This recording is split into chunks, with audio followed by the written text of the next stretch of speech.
بسم اللہ الرحمن الرحیم۔ السلام علیکم ورحمۃ اللہ وبرکاتہ۔ دوستو کیسے ہو آپ لوگ؟ امید کرتا ہوں کہ آپ سب خیریت سے ہوں گے۔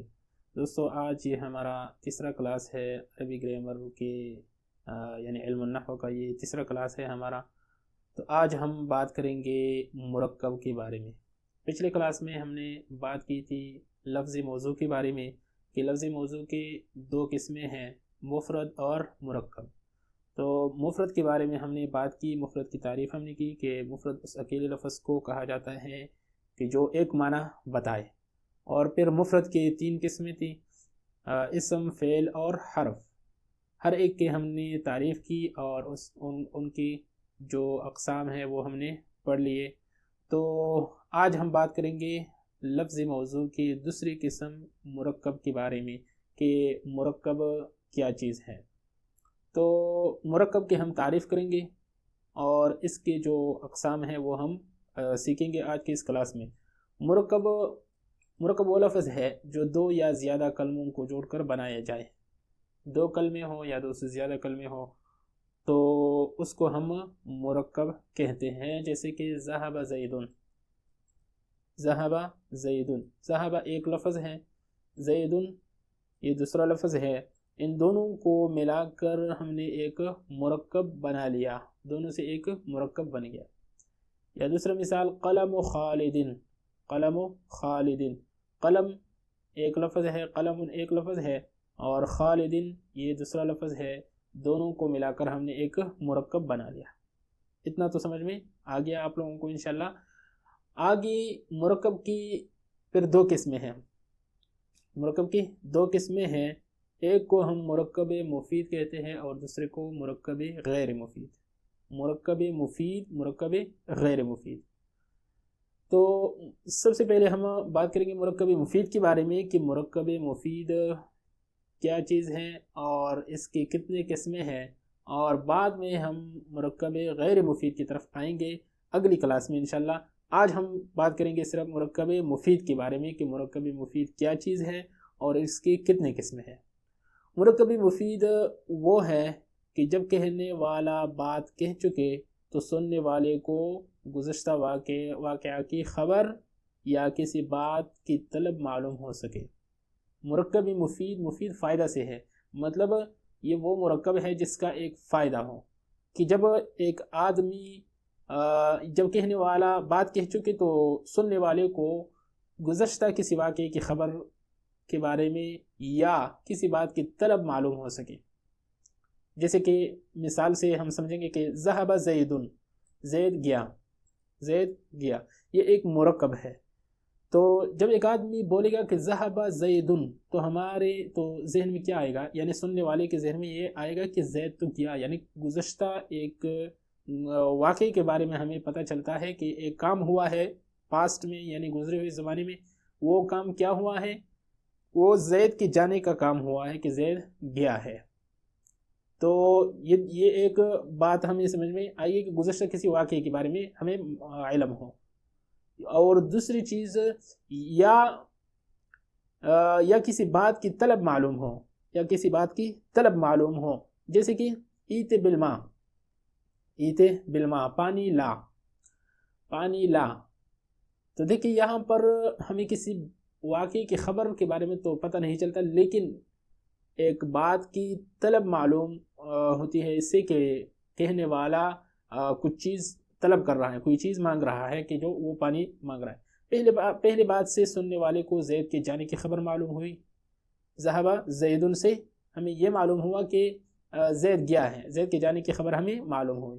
اور دوسری بات سے یہ معلوم ہوا کہ کہنے والا پانی طلب کر رہا ہے، دوسری بات سے ہمیں یہ معلوم ہوا کہ کہنے والا پانی طلب کر رہا ہے۔ تو یہ ہو گیا مرکب مفید اور اس کی قسمیں۔ اور مرکب مفید کو جملہ اور کلام بھی کہتے ہیں، یعنی مرکب مفید کو ہم جملہ بھی کہہ سکتے ہیں کہ یہ ایک جملہ ہے، کمپلیٹ جملہ ہے۔ ذہب زیدن یہ ایک جملہ ہے مکمل، ایت بالماء یہ ایک جملہ ہے، یا یہ ایک کلام ہے، کلام بھی اس کو ہم کہہ سکتے ہیں۔ اچھا، اب جملہ دو قسم کا ہوتا ہے، یعنی یہی مرکب مفید دو قسم کا ہوتا ہے۔ ایک کو ہم جملہ خبریہ کہتے ہیں اور دوسرے کو جملہ انشاء، جملہ خبریہ اور جملہ انشاء۔ تو آج ہم بات کریں گے جملہ خبریہ کے بارے میں اور اس کی قسمیں ہم پڑھیں گے، اور جملہ انشاء کے بارے میں ہم انشاءاللہ اگلی کلاس میں بات کریں گے۔ اور تو آج ہم جملہ خبریہ کے بارے میں پڑھیں گے کہ جملہ خبریہ کیا ہے اور اس کی کتنے قسمیں ہیں۔ تو جملہ خبریہ اس جملے کو کہتے ہیں کہ جس کے کہنے والے کو سچا یا جھوٹا کہہ سکے۔ جملہ خبریہ اس جملے کو کہتے ہیں کہ جس کے کہنے والے کو سچا یا جھوٹا کہہ سکے۔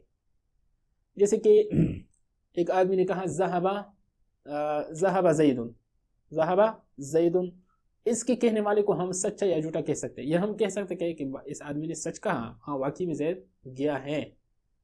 یا یہ بھی ہم کہہ سکتے ہیں کہ ذہب زید، اس نے تو جھوٹ بولا، یا وہ تو نہیں گیا ہے، وہ تو وہاں پر موجود ہے ابھی۔ تو یہ جملہ خبریہ ہے، ٹھیک ہے۔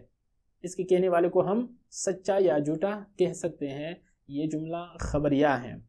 اور جملہ انشائیہ اس کی عکس میں ہے، اس کی برعکس ہے، اس کے اپوزٹ ہے کہ اس کے کہنے والے کو ہم جھوٹا یا سچا نہیں کہہ سکتے۔ جیسے کہ اوپر یہ مثال گزری، ایت بالماء، یہ جملہ انشائیہ کی مثال ہے جو کہ ہم اگلی کلاس میں پڑھیں گے تفصیل سے، کہ پانی لا، پانی لے آؤ۔ ایک بندہ کہتا ہے کہ پانی لے آؤ، تو اس کے کہنے والے کو ہم یہ نہیں کہہ سکتے کہ یہ بندہ جھوٹ بول رہا ہے۔ جھوٹ کیسے بول رہا ہے کہ وہ پانی طلب کر رہا ہے اور آپ کہتے ہیں کہ وہ جھوٹ بول رہا ہے۔ تو اس وجہ سے اس کی کہنے والے کو ہم جھوٹا یا سچا نہیں کہہ سکتے، لیکن جملہ خبریہ کی کہنے والے کو ہم سچا یا جھوٹا کہہ سکتے ہیں۔ اچھا، اب جملہ خبریہ کی دو قسمیں ہیں، اور اس کی دو قسمیں ہیں، ایک جملہ اسمیہ، دوسرا جملہ فعلیہ۔ جملہ خبریہ کی ہم بات کر رہے ہیں کہ جملہ خبریہ کی دو قسمیں ہیں، ایک کو جملہ اسمیہ کہا جاتا ہے اور دوسرے کو جملہ فعلیہ۔ ہر ایک کی ہم تعریف کریں گے اور مثالوں سے سمجھیں گے۔ جملہ اسمیہ اس جملہ کو کہتے ہیں کہ جس کا پہلا حصہ اسم ہو اور دوسرا حصہ خواہ اسم ہو یا فعل۔ جیسے کہ ذہب زید، اچھا یہ مثال تو ذہب زید مثال یہاں پر صحیح نہیں ہے، بلکہ یہاں پر ہم لکھیں گے القلم جید، القلم جید، یہ صحیح ہے۔ زید عالم، زید عالم، دونوں ہم کہہ سکتے ہیں، یعنی القلم جید، زید عالم، زید عالم۔ یہ اس جملے کو کہتے ہیں کہ جس کا پہلا حصہ اسم ہو اور دوسرا حصہ خواہ اسم ہو یا فعل۔ یہاں پر دیکھیے پہلا حصہ اسم ہے، ٹھیک ہے، القلم جید، زید عالم، زید عالم میں پہلا حصہ اسم ہے زید، ٹھیک ہے، اور دوسرا حصہ خواہ اسم ہو یا فعل، جیسے کہ زید عالمہ، زید عالمہ۔ تو یہاں پر دیکھیں عالمہ، زید تو اسم ہے پہلا حصہ، اور عالمہ جو ہے نا وہ فعل ہے۔ تو یہ جو ہے نا جملہ اسمیہ ہے کہ جس کا پہلا حصہ اسم ہو، دوسرا حصہ خواہ اسم ہو یا فعل ہو۔ ہر ایک جملہ اسمیہ خبریہ ہے، ان میں سے ہر ایک جملہ اسمیہ خبریہ ہے۔ یہ بھی جملہ اسمیہ خبریہ ہے، یہ بھی ہے، یہ بھی ہے، کیونکہ وجہ کیا ہے کہ اس کا پہلا حصہ اسم ہے، اور ان کا پہلا حصہ مسند الیہ ہے جس کو مبتدا کہتے ہیں۔ اس کا پہلا حصہ یہ مسند الیہ ہے، ٹھیک ہے، اس کو ہم مسند الیہ بھی کہہ سکتے ہیں اور مبتدا بھی کہہ سکتے ہیں۔ مسند الیہ کیا ہوتا ہے یہ ہم آگے ہم پڑھیں گے یہ، اور اس کو ہم مبتدا بھی کہتے ہیں۔ اور دوسرا حصہ مسند ہے، مسند کے بارے میں بھی ہم پڑھیں گے کہ یہ کیا چیز ہوتا ہے، یعنی دوسرا حصہ مطلب جید، القلم یہ مبتدا ہے اور مسند الیہ بھی ہم کہتے ہیں اس کو، اور جید یہ مسند ہے، اور خبر بھی ہم اس کو کہتے ہیں، جس کو خبر کہتے ہیں۔ اور جملہ اسمیہ خبریہ کی معنوں میں ہے، ہوں، ہو آتا ہے ہوں، ہو، یہ الفاظ آخر میں آتے ہیں، جیسے القلم جید، قلم اچھا ہے، قلم اچھا ہے۔ زید عالم، زید عالم ہے۔ زید عالمہ، زید نے جانا ہے، زید نے سمجھا ہے۔ یہ الفاظ آتے ہیں ہے، ہوں وغیرہ، تو یہ اس کی اردو کے علامات ہیں۔ اچھا، یہ تو ہو گیا جملہ اسمیہ۔ اب جملہ فعلیہ کی طرف آتے ہیں کہ جملہ فعلیہ کون سا جملہ ہوتا ہے۔ جملہ فعلیہ وہ ہے کہ اس کا پہلا حصہ فعل اور دوسرا حصہ فاعل ہو۔ جملہ فعلیہ وہ جملہ ہے جس کا پہلا حصہ فعل ہو، دوسرا فاعل ہو، جیسے کہ عالم زید، عالم زید، زید نے جانا، عالمہ یہ فعل ہے، ٹھیک ہے، جاننے کے معنی میں آتا ہے یا علم حاصل کرنے کے بارے میں آتا ہے۔ سمع بکرن، سمع سننے کے معنی میں آتا ہے، سمع بکرن، بکر نے سنا۔ تو یہ دونوں جملے جو کہ یعنی دونوں جملے فعلیے ہیں، اس وجہ سے کہ پہلا حصہ اس کا فعل ہے، یہاں پر بھی فعل ہے اور یہاں پر بھی فعل ہے۔ ان میں سے ہر ایک جملہ فعلیہ ہے اور ان کا پہلا حصہ مسند ہے جس کو فعل کہتے ہیں، اور دوسرا حصہ مسند الیہ ہے جس کو فاعل کہتے ہیں۔ تو یہ فعل ہے علم، اور زید فاعل ہے، یعنی فاعل کام کرنے والا۔ اور سمع میں بھی اسی طرح ہے، سمع فعل ہے، سننا اور بکر فاعل ہے یعنی سننے والا، ٹھیک ہے۔ تو اتنا تو میرے خیال میں آپ لوگوں کو سمجھ آ گیا ہوگا کہ فعل، جملہ فعلیہ کیا ہوتا ہے کہ جس کا پہلا حصہ فعل ہو اور دوسرا حصہ فاعل ہو۔ اب آتے ہیں اوپر، ہم نے کہا کہ جملہ اسمیہ کے پہلے حصے کو ہم مسند الیہ کہتے ہیں، یعنی وہ مسند الیہ کہا جاتا ہے اس کو۔ تو مسند الیہ کیا چیز ہے؟ اور دوسرے حصے کو مسند کہا جاتا ہے، تو مسند کے بارے میں ہم جانیں گے کہ مسند کیا ہوتا ہے۔ اچھا، مسند الیہ وہ ہے کہ جس کی طرف کسی اسم یا فعل کی نسبت کی جائے۔ مسند الیہ وہ ہوتا ہے کہ جس کی طرف کسی اسم یا فعل کی نسبت کی جائے، اور اس کو مبتدا اس لیے کہتے ہیں کہ اس سے جملہ کی ابتدا ہوتی ہے، اس سے جملہ کی ابتدا ہوتی ہے۔ جیسے کہ ہم نے کہا کہ القلم جید، ٹھیک ہے، القلم جید۔ تو دیکھیں یہاں پر القلم یہ مبتدا ہے اور مسند الیہ ہے۔ مسند الیہ اس کو ہم اس لیے کہتے ہیں کہ اس کی طرف ہم نے جید کی نسبت کی ہے۔ القلم جید، قلم اچھا ہے، تو قلم کی طرف اچھائی کی نسبت ہو گئی، تو اس وجہ سے اس کو ہم یعنی مسند الیہ کہتے ہیں۔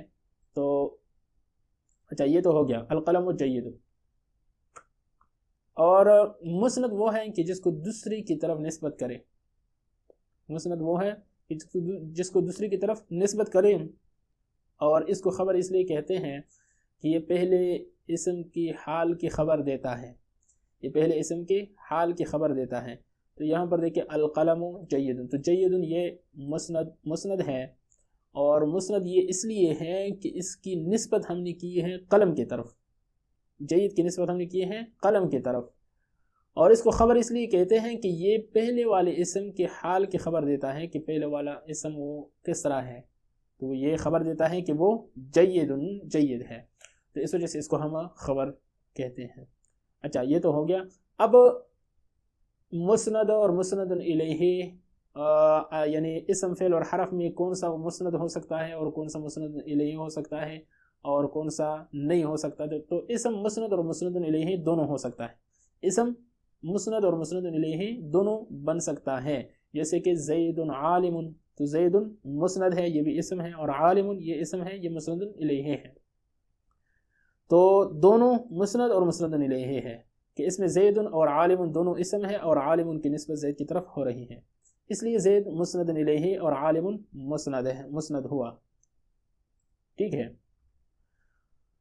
اور فعل مسند ہوتا ہے، مسند الیہ نہیں ہو سکتا۔ فعل مسند تو ہو سکتا ہے، یعنی فعل کی نسبت ہم دوسری چیز کی طرف کر سکتے ہیں، لیکن یہ مسند الیہ نہیں ہو سکتا، یعنی اس کی طرف کسی چیز کی نسبت ہم نہیں کر سکتے۔ جیسے کہ زید عالم، زید عالم، زید نے جانا، یہاں پر زید مسند ہے، مسند الیہ ہے، عالم مسند ہے، اور عالم زید میں بھی عالم یہ مسند ہے اور زید مسند الیہ ہے۔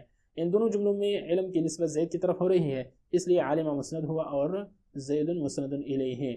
اور حرف نہ مسند ہوتا ہے اور نہ مسند الیہ، حرف مسند بھی واقع نہیں ہو سکتا اور مسند الیہ بھی، کیونکہ حرف ایک یعنی وہ مستقل معنی، اپنے معنی میں مستقل نہیں ہے، بلکہ وہ کسی اسم یا فعل کا محتاج ہوتا ہے، تو اس وجہ سے حرف نہ مسند واقع ہو سکتا ہے اور نہ مسند الیہ۔ اچھا، ترکیب، جملہ اسمیہ کی ترکیب اس طرح ہوتی ہے، ترکیب بہت اہم ہوتی ہے۔ تو دیکھیے ترکیب کا جاننا بہت زیادہ ضروری ہے کہ ہم جملہ اسمیہ کی ترکیب کیسے کریں گے اور جملہ فعلیہ کی ترکیب ہم کیسے کریں گے۔ تو دیکھیے یہ جملہ اسمیہ ہے، زید عالم جملہ اسمیہ ہے، تو اس کی جب ہم ترکیب کریں گے تو کس طرح کریں گے؟ زیدن مبتدا عالم خبر، مبتدا خبر مل کر جملہ اسمیہ خبریہ ہوا۔ یہ تو ہو گیا جملہ اسمیہ کی ترکیب۔ اور جملہ فعلیہ کی ترکیب اس طرح ہوتی ہے کہ عالم فعل زیدن فاعل، عالم زیدن یہ ایک جملہ فعلیہ ہے، تو عالم فعل زیدن فاعل، فعل فاعل مل کر جملہ فعلیہ خبریہ ہوا، فعل فاعل مل کر جملہ فعلیہ خبریہ ہوا۔ تو یہ ہے ترکیب کرنے کا طریقہ کہ ہم جملہ فعلیہ کی ترکیب کیسے کریں گے اور جملہ اسمیہ کی ترکیب کیسے کریں گے۔ اچھا، اب یہ کچھ الفاظ ہیں، ان کی ہم نے ترکیب کرنی ہے کہ ترکیب بیان کریں۔ الطعام حاضر، الطعام حاضر، یہ جملہ اسمیہ ہے یا جملہ فعلیہ ہے؟ آپ نے سب سے پہلے تو یہ جاننا ہے۔ تو دیکھیں، ہم اگر سوچیں تو جملہ اسمیہ کے بارے میں ہم نے کہا تھا کہ جملہ اسمیہ وہ ہوتا ہے کہ جس کا پہلا حصہ، پہلا پارٹ وہ اسم ہو۔ یہاں پر الطعام یہ اسم ہے، نام ہے، تو یہ جملہ اسمیہ ہے، ٹھیک ہے۔ الطعام حاضر، تو اس کی جو ترکیب ہم کریں گے وہ جملہ اسمیہ والی ترکیب کریں گے کہ الطعام مبتدا ہے، حاضر خبر ہے، مبتدا خبر مل کر جملہ اسمیہ خبریہ۔ الماء بارد، یہ الماء پھر اسم ہے، یعنی اس کا پہلا حصہ اسم ہے، تو ہمیں یہ پتہ چلتا ہے کہ یہ جملہ اسمیہ ہے، تو اس کی ترکیب ہم جملہ اسمیہ والی کریں گے۔ الماء مبتدا بارد خبر، مبتدا خبر مل کر جملہ اسمیہ خبریہ۔ الانسان حاکم بھی اسی طرح ہے، الانسان مبتدا حاکم خبر، مبتدا خبر مل کر جملہ اسمیہ خبریہ۔ جلس زید، یہاں پر دیکھیں یہ جملہ فعلیہ ہے۔ یہ جملہ فعلیہ کیوں ہے؟ کیونکہ اس کا پہلا حصہ فعل ہے، ٹھیک ہے۔ تو جلس فعل ہے، زید اس کا فاعل ہے، تو فعل فاعل مل کر جملہ فعلیہ خبریہ، یہاں پر ہم جملہ فعلیہ خبریہ کہیں گے۔ اور ذہب عمر، ذہب فعل عمر فاعل، فعل فاعل مل کر جملہ فعلیہ خبریہ۔ شربت ہند، شربت فعل ہند فاعل، فعل فاعل مل کر جملہ فعلیہ خبریہ۔ اکل خالد، اکل فعل خالد فاعل، فعل فاعل مل کر جملہ فعلیہ خبریہ۔ نصر بکر، نصر فعل بکر فاعل، فعل فاعل مل کر جملہ فعلیہ خبریہ۔ اس کے معنی کی طرف توجہ دے۔ الطعام حاضر، طعام حاضر ہے، کھانا حاضر ہے۔ الماء بارد، پانی ٹھنڈا ہے۔ الانسان حاکم، انسان حاکم ہے۔ جلس زید، جلس بیٹھنے کو کہا جاتا ہے، زید بیٹا، زید بیٹا۔ ذهب عمر، عمر گیا۔ شربت ہند، ہندانی پیا۔ اکل خالد، خالد نے کھایا۔ نصر بکر، بکر نے نصرت کی، امداد کی۔ تو یہ ہو گئے کچھ مثالیں، اور تو آج کی یہ کلاس تھوڑی سی لمبی تو ہو گئی، لیکن ان مثالوں کی وجہ سے ذرا لمبی ہو گئی، ورنہ سبق تو اتنا زیادہ ہم نے نہیں پڑھا ہے۔ تو اچھا، اب میں آپ لوگوں کو کچھ مثالیں لکھ کے دے دیتا ہوں کہ آپ نے ان مثالوں کو ان مثالوں کی ترکیبیں کرنی ہے، اور کمنٹس میں آپ نے لکھنا ہے کہ یعنی آپ نے اس کی، تاکہ مجھے پتہ چلے کہ آپ کچھ سمجھ گئے ہیں یا نہیں، ان کی ترکیبیں آپ نے لکھنی ہے کمنٹس میں۔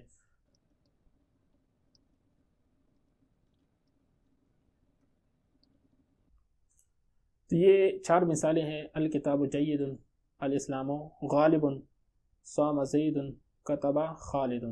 ان 4 مثالوں کی آپ نے ترکیب کرنی ہے، ٹھیک ہے۔ جیسے کہ ہم نے اوپر ترکیبیں کیے اسی طرح بالکل آپ نے ترکیب کرنی ہے، اور آپ نے اس کو کمنٹس میں لکھنا ہے، تاکہ مجھے پتہ چلے کہ آپ لوگوں کو کچھ سمجھ آ گیا ہے یا نہیں۔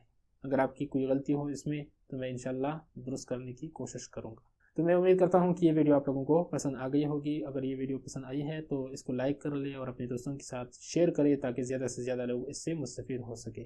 تو ملتے ہیں اگلی ویڈیو میں، تب تک کے لیے اللہ حافظ۔